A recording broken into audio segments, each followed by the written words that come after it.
नमस्कार दोस्तों, मेरा नाम है भानु शर्मा और आप देख रहे हैं Indian economy comprehensive course lecture number 7।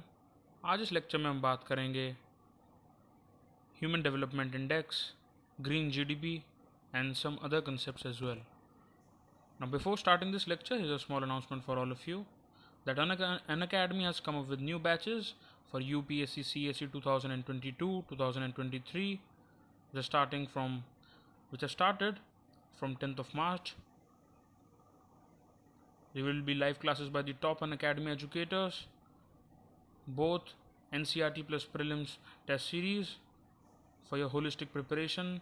The batches are in English, Hindi में भी batches हैं, and they are also in bilingual. So get set to crack UPSC CSE prelims 2021 as well. The batches are for 2021 prelims, 2022, as well as 2 years batch course for UPSC CSE 2023.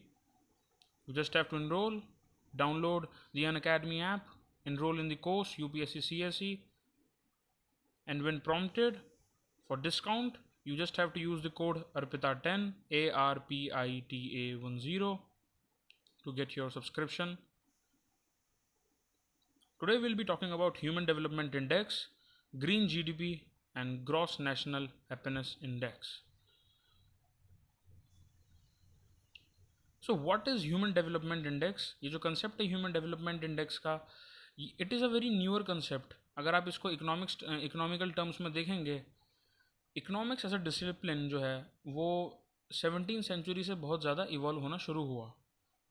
जिस तरीके से हम देखते हैं renaissance movement होता है history में, और उसके बाद हम देखते हैं इकोनॉमिक्स जो है एज अ सब्जेक्ट धीरे धीरे वो इवॉल्व होता है. और अगर हम उसकी आज बात करें तो जो नए कंसेप्ट हैं, जो न्यूअर कंसेप्ट हैं like HDI, like green GDP, ये कंसेप्ट बहुत ज़्यादा प्रेवेलेंट हैं और इनकी रैंकिंग्स निकलती हैं इन इंडेक्सेस की, चाहे वो 2019 में हो, 2020 में हो.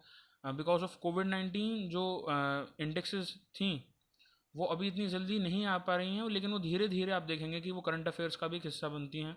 प्रीलिम्स हो या आपका स्टेट PCS एग्जाम्स हो, करंट अफेयर में ये human indexes, human development index हो गया आपका, ग्रीन GDP हो गया, हैप्पीनेस इंडेक्स हो गया, ये कई बार आपसे पूछ लिया जाता है कि कहाँ पे किसने निकाला, या इंडिया की रैंकिंग क्या है, या who are the worst performers और the top performers. It is very much asked in the exam, so it is a very important topic from exam perspective. So what is Human Development Index? HDI, also known as the Human Development Index, emphasizes that people and their capabilities should be the ultimate criteria for assessing the development of a country and not just the economic growth alone. देखिए, economics में दो concept होते हैं, growth का और development का.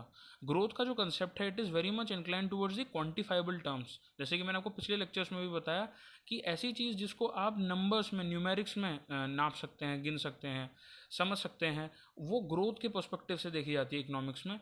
And development is something जो कि बहुत ही क्वालिटेटिव टर्म्स में देखा जाता है कि एजुकेशन कैसा है, हेल्थ केयर कैसा है, मेडिकल फैसिलिटीज़ कैसी हैं, उस पर्सपेक्टिव से डेवलपमेंट का कंसेप्ट आता है. अब HDI ये कहता है कि जो लोग हैं और उनकी कैपेबिलिटीज़ हैं उनको हमें समझना चाहिए और उनको एज अ अल्टीमेट क्राइटेरिया समझना चाहिए, rather than just the economic growth and also the numeric growth. ऐसा भी हो सकता है, जैसे अगर हम इंडिया की बात करें जहां हम देखते हैं कि ग्रोथ जो है वो बहुत ज़्यादा हाई है, ग्रोथ रेट जो है वो और कंट्रीज़ के मुकाबले 1947 के बाद अगर हम देखते हैं जो हमारी जो कंट्रीज़ थी जो उसी टाइम, उसी 1940s, लेट 1940s या अर्ली 1950s में ही आज़ाद हुई थी, उनमें हम देखें कि इंडिया की ग्रोथ जो है वो as compare to Mongolia, as compare to southern African nations बहुत ज़्यादा हाई है, काफ़ी अच्छी ग्रोथ है. लेकिन हम देखते हैं कि हमारी जो कंट्री है उसमें फिर भी डिस्पैरिटीज़ हैं, बहुत ज़्यादा लोग गरीब हैं, बहुत सारे लोगों को इंफ्रास्ट्रक्चर की कमी महसूस होती है गाँव में, छोटे शहरों में. अब ये जो चीज़ है यही बात करती है ह्यूमन डेवलपमेंट इंडेक्स में. HDI measures average achievement of a country in 3 basic dimensions. इसकी 3 डायमेंशंस होती हैं. First, a long and healthy life. देखिए, ज़िंदगी जो है, एक लॉन्ग एंड हेल्दी लाइफ जो है वो बहुत इंपॉर्टेंट है कि डिजीज़ नहीं है, मेडिकल फैसिलिटीज़ कैसी हैं, हेल्थ केयर फैसिलिटीज़ कैसी हैं, access to knowledge, education system कैसा है, वहाँ पे अटेंडेंस जो है वो कैसी है, and a decent standard of living. जब हम डिसेंट स्टैंडर्ड ऑफ लिविंग की बात करते हैं वो किस तरीके का है. Now there are certain new highlights. अब न्यू हाईलाइट्स क्या हैं? India ranked 131 among 189 countries on the Human Development Index for 2019, slipping 2 places from the previous year. पिछले साल के मुकाबले इंडिया का जो रैंकिंग है वो कम आया है. And according to the human development report SDR released by the UN development program, तो UNDP का जो प्रोग्राम है ये इसको लॉन्च करता है SDI रिपोर्ट को. उसमें SDI की जो है रैंकिंग्स होती हैं. तो आपसे पूछा जा सकता है कि SDI, ये काफ़ी प्रीलिम्स ओरिएंटेड क्वेश्चन आता है कि जहाँ पे आपको एक इंडेक्स दी जाती है और नीचे आपसे पूछा जाता है कि कौन इसको बनाता है या कौन इसको इशू रिलीज़ करता है. The 2020 report has introduced planetary pressures adjusted SDI, which adjusts the standard human development index by a country's per capita carbon dioxide emissions and material footprint. तो आपको ये बहुत ज़्यादा ध्यान रखना है कि इनका जो मेन क्राइटेरिया है, it was the per capita carbon dioxide emissions and material footprint. The other indices जो इसी रिपोर्ट का पार्ट रहती हैं, असल में होता क्या है कि UNDP जो है वो HDR यानी कि ह्यूमन डेवलपमेंट रिपोर्ट निकालता है. उस रिपोर्ट के अंदर काफ़ी सारी छोटी छोटी इंडेक्सेस होती हैं और उन्हीं के अकॉर्डिंग रैंकिंग्स होती हैं. तो HDI is one of those index. और इसके अंदर आता है inequality adjusted human development index, जिसे हम नॉर्मल भाषा में बोल देते हैं IHDI या फिर HDI. फिर आता है जेंडर डेवलपमेंट इंडेक्स, जिसको हम बोलते हैं GDI. फिर आता है जेंडर इनइक्वालिटी इंडेक्स, जिसको हम बोलते हैं GII. And multi dimensional poverty index, जिसको मैंने आपको पहले बताया था in the previous lecture, MPI.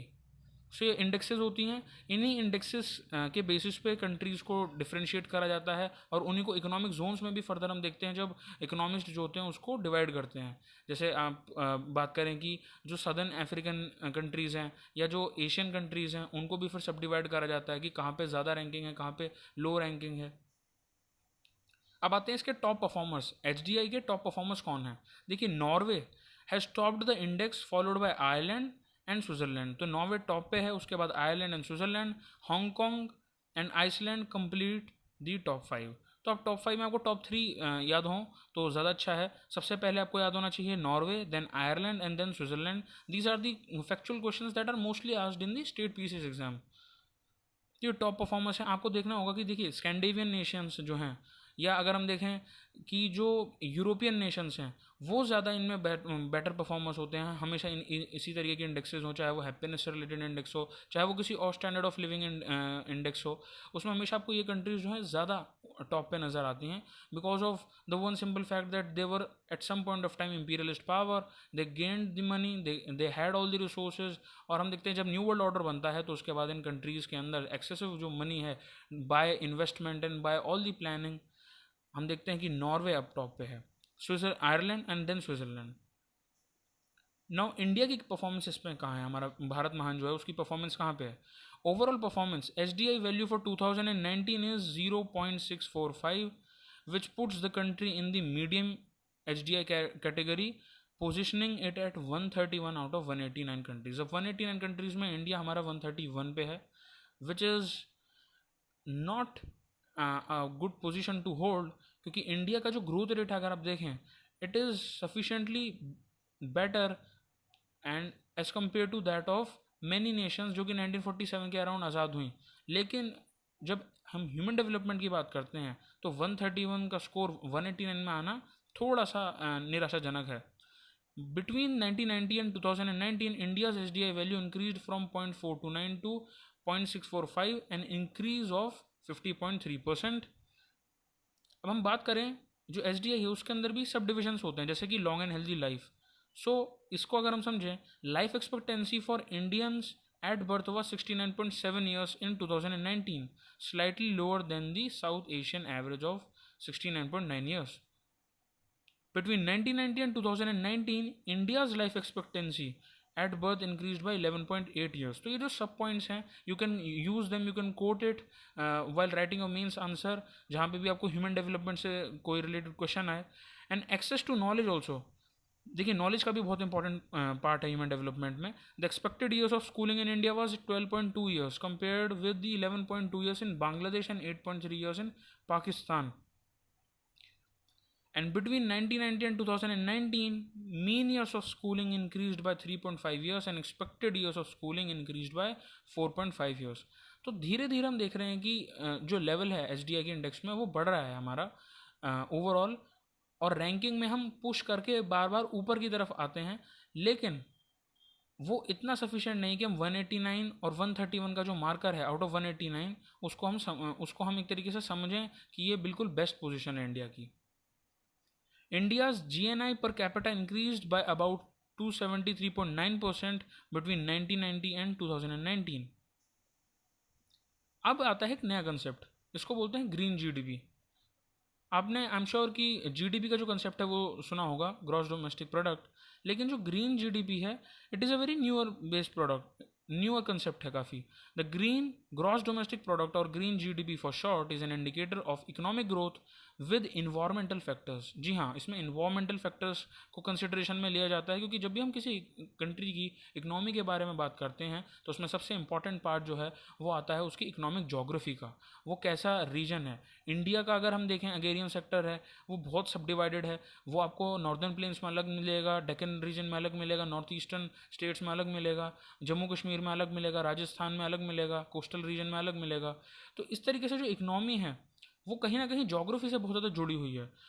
इसलिए जो इन्वायरमेंटल फैक्टर्स हैं उनको कंसिडरेशन में अगर हम नहीं लेते तो ये बहुत ही एक गलत पहलू होगा।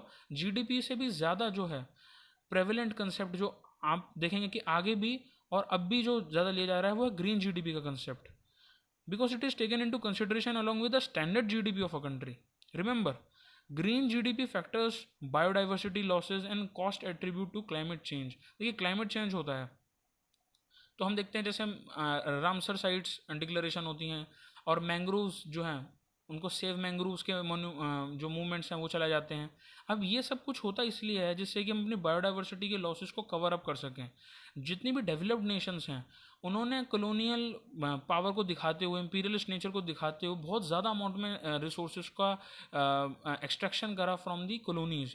उससे हुआ ये कि जो कॉलोनीज़ थी उनके पास जो इकोनॉमिक जोग्राफी की एक एडवांटेज थी वो घट गई, और वेस्टर्न नेशंस या जो डेवलप्ड नेशंस थी, जो डेवलप आज हैं, उन्होंने इसका बहुत ज़्यादा एक्सप्लॉयटेशन करा, जिसकी वजह से क्लाइमेट चेंज जैसी समस्याएं आज हम देखते हैं। अगर हम उसको कंसिडरेशन में नहीं लेते उस पॉइंट को तो ये बहुत ही सही चीज़ नहीं रहेगी।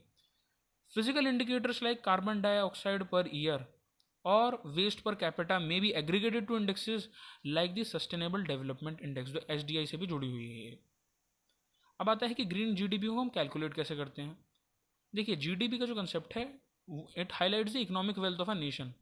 एक इकोनॉमिक टेरिटरी है, मान लीजिए इंडिया के अंदर जितने भी गुड्स एंड सर्विसेज प्रोड्यूस होते हैं इन अ पर्टिकुलर टाइम, इंडिया के अंदर इकोनॉमिक जोग्राफी के अंदर, मतलब इंडिया से बाहर नहीं, इंडिया में जितने भी प्रोड्यूस होते हैं उसको हम बोलते हैं GDP.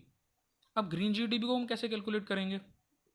Green GDP is calculated by subtracting net natural capital consumption from the standard GDP. जो आपकी स्टैंडर्ड जीडीपी जिसको आप नॉर्मल भाषा में जीडीपी भी बोलते हैं, जो आप बुक्स में भी पढ़ते हैं, this includes resource depletion, environmental degradation and protective environmental initiatives. इसलिए आप देखेंगे कि काफ़ी ज़्यादा जो डेवलप्ड कंट्रीज़ हैं वो डेवलपिंग नेशंस की क्लाइमेट चेंज में जो मदद करते हैं, they do this in the form of initiatives rather than a monetary package और अ मॉनेटरी सपोर्ट। इसलिए आप देखेंगे कि कनाडा, यूएसए, वेस्टर्न नेशंस, जब भी इंडिया या सदर्न अफ्रीकन नेशंस या मंगोलिया की अगर हम बात करें तो जो ऐसी नेशंस हैं उनकी इनिशिएटिव के तौर पे मदद करना ज़्यादा प्रेफर करते हैं बाहर के nations, developed nations, rather than कि वो मॉनेटरी फंडिंग करें because of the green GDP. These calculations can alternatively be applied to the net domestic product NDP. आपको पता है एनडीपी का मतलब है कि जो भी डिप्रिसिएशन आती है कैपिटल फॉर्म में उसको जीडीपी से माइनस कर दिया जाता है, तो उससे भी हम कैलकुलेट कर सकते हैं ऑल्टरनेटिवली। लेकिन आपको ये ऊपर वाला जो मेथड है इसी को याद रखना है, that it is calculated by subtracting the net natural capital consumption from the standard GDP. This is the most simplest and the accurate form by which the green GDP is calculated. Now what is the rationale behind green GDP? हम green GDP का use क्यों कर रहे हैं, ये बहुत important question आता है। देखिए नेशनल कैपिटल जो है it is poorly described in GDP. GDP के अंदर अगर हम नेशनल कैपिटल को देखें तो वो प्रॉपरली डिस्क्राइब नहीं है, as they are not considered relevant with relation to their costs.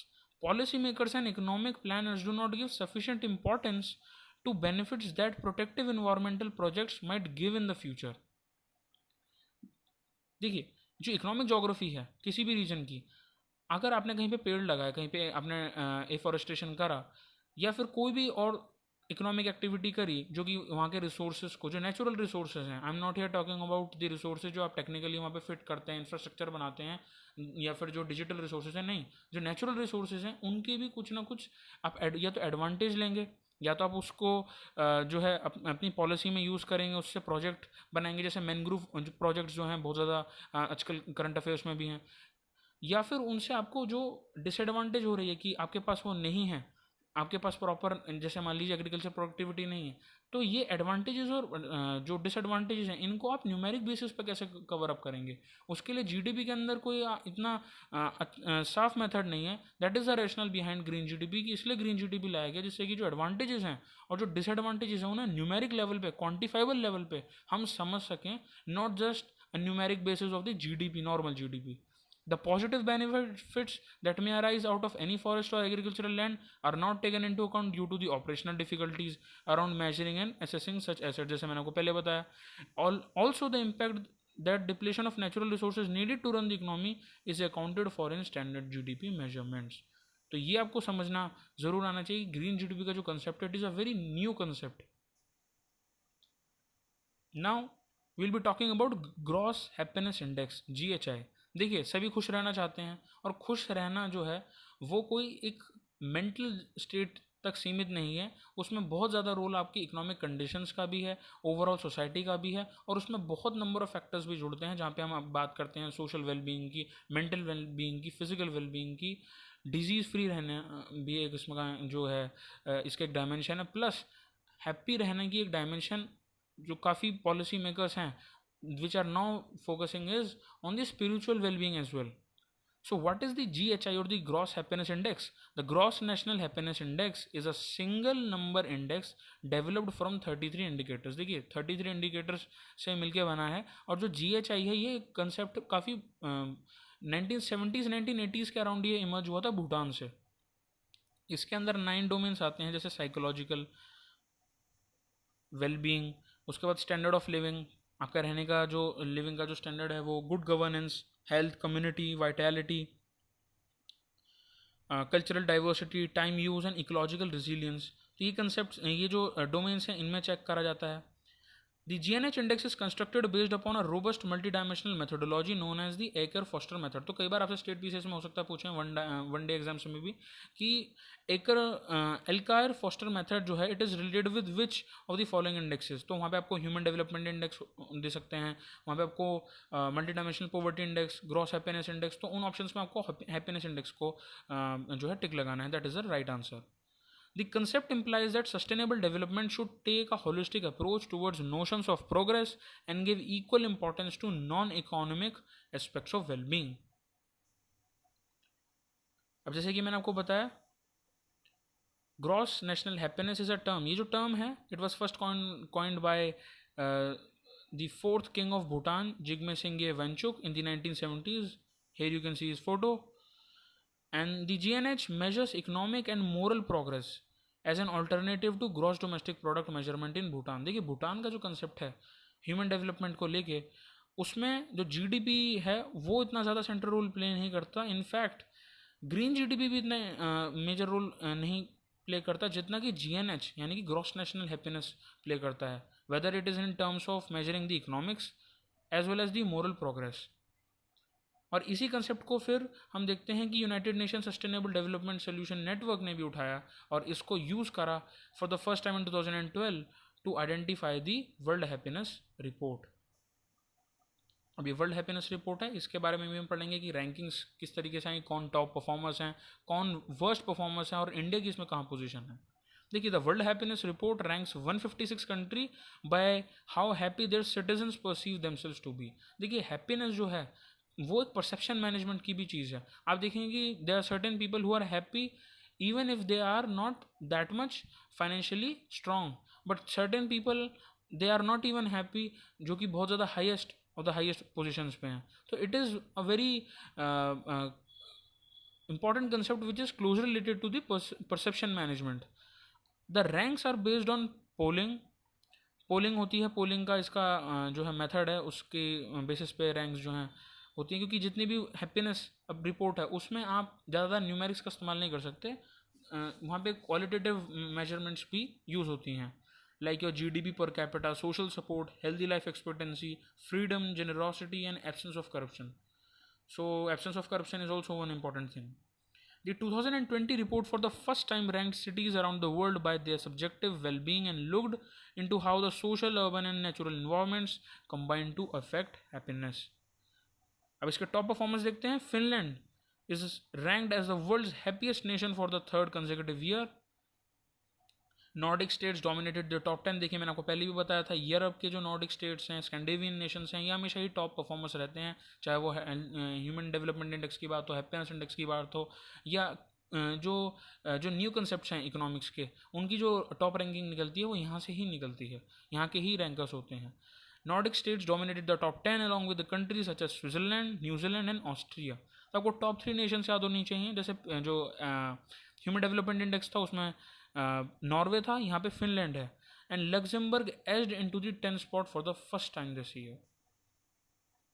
अब बात करते हैं वर्स्ट परफॉर्मेंस की. देखिए टॉप परफॉर्मर्स कौन है वो तो सभी जानते हैं कि नॉर्डिक नेशंस में से होते हैं या स्कैंडिनेवियन नेशन से होते हैं, लेकिन वर्स्ट परफॉर्मर्स में the countries at the bottom are those afflicted by violent conflicts and extreme poverty like Zimbabwe, South Sudan, Afghanistan.